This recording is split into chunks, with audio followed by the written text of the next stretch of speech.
بسم اللہ الرحمن الرحیم۔ السلام علیکم ویورز، امید ہے کہ آپ سب خیریت سے ہوں گے۔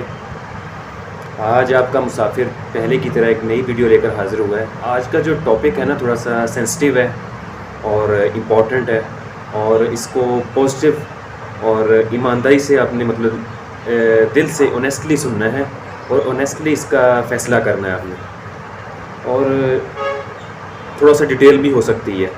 تو انشاءاللہ ویڈیو پوری سنیں گے تو آپ کو بڑا مزہ آئے گا اور فائدہ ہوگا، اور جو میرے پاس کچھ نہ کچھ انفارمیشن ہے یا کچھ تجربات ہیں یا میری کوئی ریسرچ ہے اس بارے میں، تو آپ کو اس کا بھی فائدہ ہوگا، اور اللہ پاک اس کا مجھے اجر دیں گے، اور آپ لوگوں کی بھی رہنمائی جتنی ہو سکے ہو جائے، اور باقی اگر مجھ سے کوئی غلطی ہو جائے اللہ پاک معاف فرمائیں۔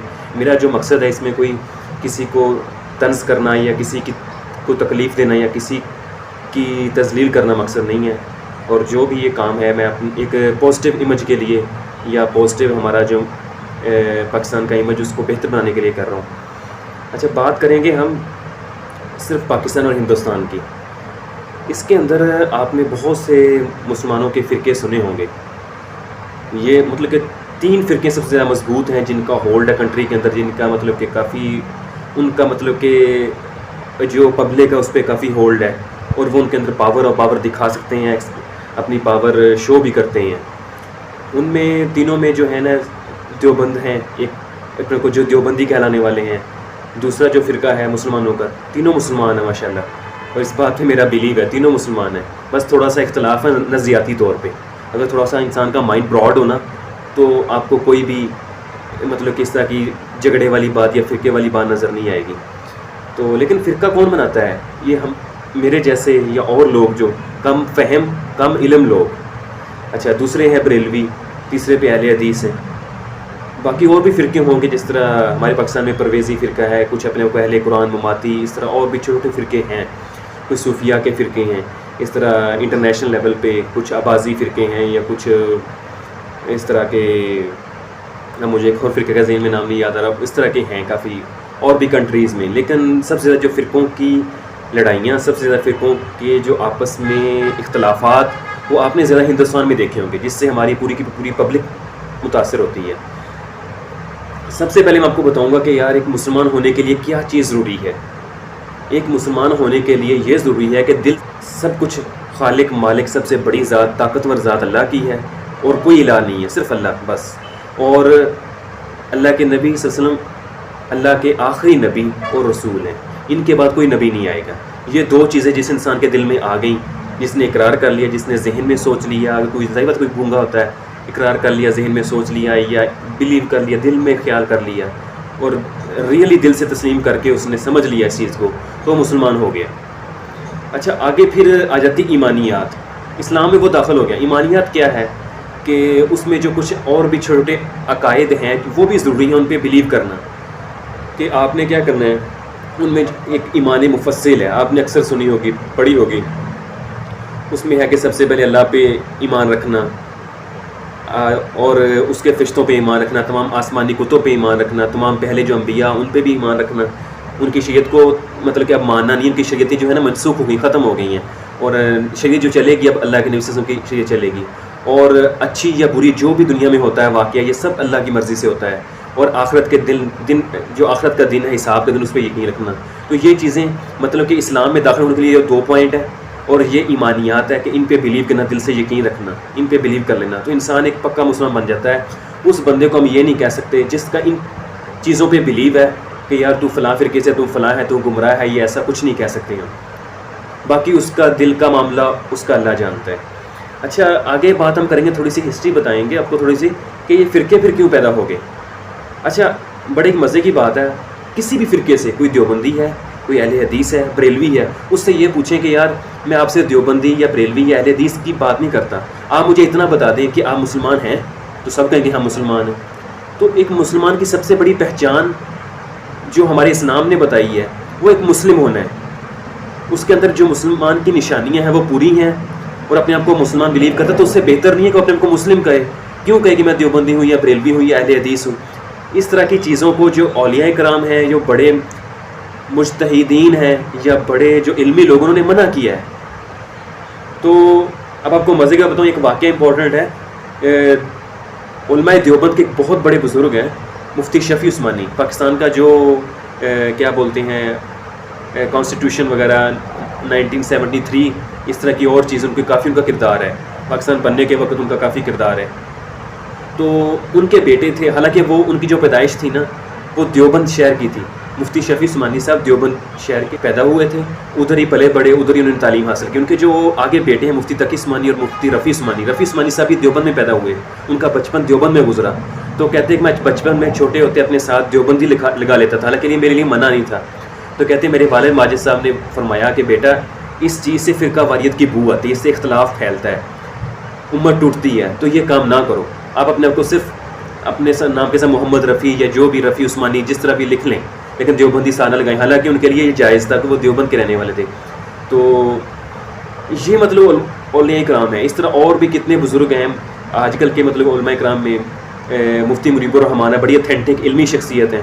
انہوں نے بھی اکثر اپنے جو ماننے والے سمجھنے والے کو سننے والے لسنرز ان کو منع کیا ہے کہ آپ اپنے آپ کو اس طرح کی فرقہ واریت کی جھگڑوں میں یا ہر بات پہ اپنے ساتھ بریلوی یا اس طرح کی اصطلاحیں مت لگاؤ فلاں فلاں کی، جس سے انسان کو ظاہر ہو کہ ہم تو ان چیزوں پہ زیادہ بلیو کرتے ہیں، مسلمان تو اللہ معاف کرے کہ دور رہ گیا ہے. تو یہ چیزیں مطلب کہ اختلاف پھیلاتی ہیں. اس طرح ایک اور بہت بڑے بزرگ عالم دین ہے ڈپٹی نذیر احمد ہو گئے، اور بھی یہ اہل حدیث کے بڑے عالم تھے. اور بھی کافی علماء کرام ہیں جنہوں نے اس طرح کی مطلب کہ باتوں کو فروغ نہیں دیا. اچھا یہ پھر فرقے کیسے بنے، کیسے فروغ ہو گئے؟ اصل میں بات یہ ہے کہ یہ اختلاف آج سے نہیں ہے. اللہ کے نبی صلی اللہ علیہ وسلم کی جو صحابہ کرام کی جماعت تھی وہ بنی، اس کے بعد بلکہ صحابہ کرام کے اندر بھی اختلافات پیدا ہوئے، لیکن وہ اختلاف اس طرح کے نہیں تھے کہ تم کافر ہو، تم گمراہ ہو، تم فلاں ہو، تم کہاں جو میں ٹھیک ہوں، بس ایسا نہیں تھا. ان میں اختلاف ہوتا تھا کسی علمی بات پہ، لیکن دونوں ہی ٹھیک ہوتے تھے. اس نے بھی اللہ کے نبی سے کوئی اس طرح کا ریلیٹڈ سنا تھا، کسی موقع پہ اللہ کے نبی نے اس مسئلہ کو مختلف ماحول مختلف حالات کو دیکھ کے یہ فرمایا تھا، دوسرے موقع پہ اللہ کے نبی نے مختلف حالات مختلف لوگوں کی کنڈیشن کو دیکھ کے مختلف فرمایا تھا. تو ان کے اختلاف آپس میں محبت تھی. پھر آگے جو دور سلف صالحین کا اور پھر امام جو آگے ہیں تابعین کا دور آ گیا اس طرح کا، ان میں بھی اختلاف رہے ہیں، لیکن ان میں اس طرح کی لڑائیاں جھگڑے یا قتل و غارت یا دوسرے کو کافر قرار دینا اس طرح کا کیوں نہیں ہوا؟ اس کی ریزن یہ تھی کہ ان کے وہ لوگ علمی لوگ تھے. وہ یہ کہتے تھے کہ ٹھیک ہے میرا علمی اختلاف، میرا نظریہ یہ ہے، اس بندے کا نظریہ یہ ہے، لیکن یہ نہیں میں کہہ سکتا کہ وہ بندہ کافر ہے، وہ بندہ جہنمی ہے یا وہ گستاخ ہے یا فلاں ہے. وہ کہتے ہیں علمی اختلاف ہے، اس کی نظر میں اس کی جو علمی تحقیق ہے اس کی نظر میں یہ ٹھیک ہے، میری نظر میں مجھے زیادہ بہتر یہ لگتا ہے. ایسا کچھ وہ مطلب ان کے اندر پایا جاتا تھا. تو اچھا علمی لوگوں کے اندر اختلاف ہونا چاہیے، کوئی ایسی بری بات نہیں ہے، بلکہ اس کے بارے میں اللہ کے نبی نے فرمایا کہ میری امت کے اندر جو اختلاف ہے یہ باعث رحمت ہے.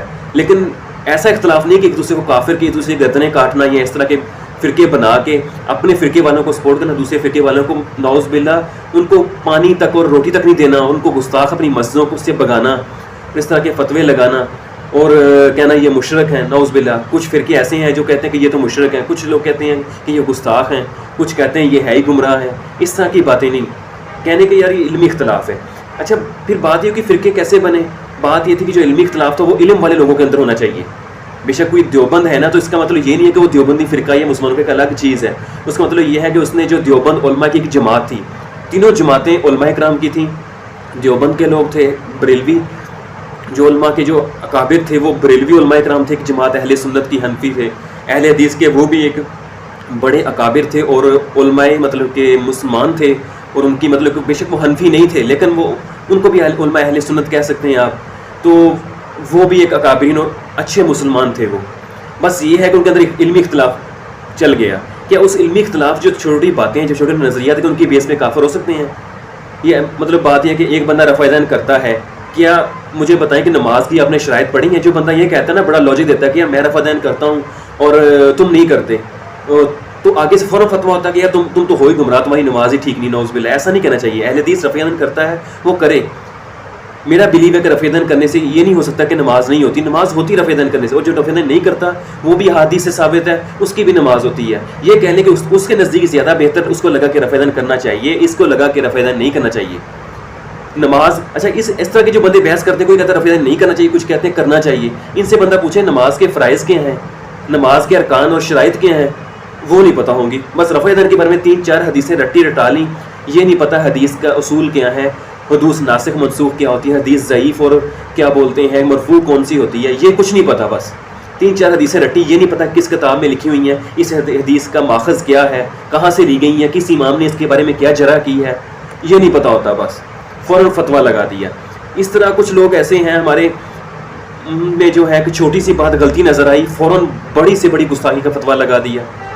اور اس طرح ہمارے ایک اور بھائی ہیں, تو ان کو کچھ تھوڑی سی ہلکی سی بدعت نظر آئی تو ان کو فوراً مشرک کا فتویٰ لگا دیا. یار خدا را یار, ان طرح کی چیزوں سے ہماری کمزوری ہوتی ہے. جو غیر ملکی یا غیر لوگ ہیں وہ ہنستے ہیں, وہ مزے کرتے ہیں. دیکھو یار, یہ اپنی مسلمان ہو کے ایک نبی ایک کتاب, اس پہ سب کا بلیو ہے. بریلوی ہو, اہل حدیث ہو, یہ سب, اور دیوبندی, یہ سب بھائی بھائی ہیں. کہ اللہ کے نبی صلی اللہ علیہ وسلم کی حدیث مبارکہ کا مفہوم ہے کہ مسلمان ایک مسلمان دوسرے مسلمان کا بھائی ہے. تو ان کا ابھی تک تو مطلب کہ بریلوی ہو, اہل حدیث ہو, دیوبندی, کیا اس بات پہ اختلاف ہوا کہ قرآن نعوذ باللہ کو 2-3 ہے؟ نہیں, تینوں بریلوی, اہل حدیث, دیوبندی بلیو کرتے ہیں کہ قرآن ایک ہے, نبی ایک ہے, اور اللہ ایک ہے. جتنی مطلب حدیث کی کتابیں تینوں فرقوں کا پکا ایمان ہے کہ یہی اتھینٹک حدیث کی کتابیں ہیں. تو پھر اس کے بعد کیوں اتنا مطلب کہ چھوٹی بات پہ جو چھوٹے نظریات ہیں, اس میں آپ ہماری اسلامک ہسٹری نکال کے دیکھ لیں کہ صرف ایک صوفیاء کے پتہ نہیں 30-35 نظریاتی فرقے بنے ہوئے تھے. لیکن وہ فرقے یہ نہیں تھے کہ وہ کافر ہیں, وہ غلط ہیں, وہ ٹھیک ہے. وہ اس طرح تھے کہ نظریاتی ان کے مطلب کہ نظریات تھے. وہ ان کے اندر ایک علمی لوگوں کے اندر نظریات پہ وہ کیا بولتے ہیں بحث مباحثے ہونا, یہ ایک فائدے مند ہے, اس میں علم کی شان ہے. لیکن اس طرح کے نظریاتی جو طبقات ہیں یہ علمی لوگوں کے اندر ہونے چاہیے تو ٹھیک ہے. لیکن جب یہ چیزیں عوام منتقل کرتے ہیں, عوام پھر خود فیصلے کرتی ہے, عوام کو پورا علم نہیں ہوتا, عوام پھر گلے کاٹنا شروع کر دیتی ہے, عوام خود ہی مفتی بن جاتی ہے, خود ہی فتوے لگاتی ہے, خود ہی کسی کو مشرک, کسی کو کافر, کسی کو گستاخ, کسی کو کچھ بنا دیتی ہے. عوام اپنے آپ کو یہی کہے کہ ہمارے عقائد ٹھیک ہیں, ہماری ایمانیات ٹھیک ہے, ہمارے جو عقائد وہ بالکل ٹھیک ہیں, اور ہم مسلمان ہیں بس. اور جو اختلافات ہیں وہ علماء کے اندر ہونے چاہیے, کہ علمی لوگوں کے اندر اختلافات ہونا ایک باعث رحمت ہے اور ایک خوبصورتی ہے کہ ان کے اندر یہ, کیونکہ ان کے پاس علم ہے, ان کو پتہ ہے ان چیزوں کا.